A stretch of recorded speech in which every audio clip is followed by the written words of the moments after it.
Untuk kisah maulid di Nabi, sunat berdiri wasit ulama sebab roh Nabi hadir di sini dan kamu beri salam tak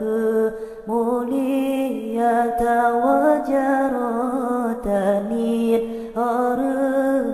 di ada pusan dini yum dada harus tanggo yang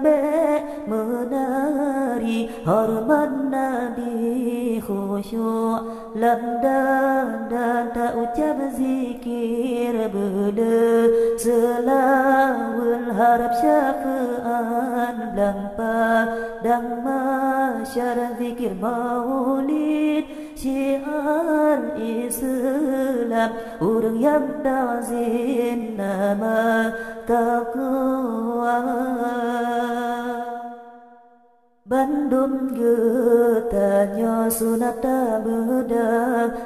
pemulia roh janjungan menasit dengkuhan geden beda tanda kaneba syiar Islam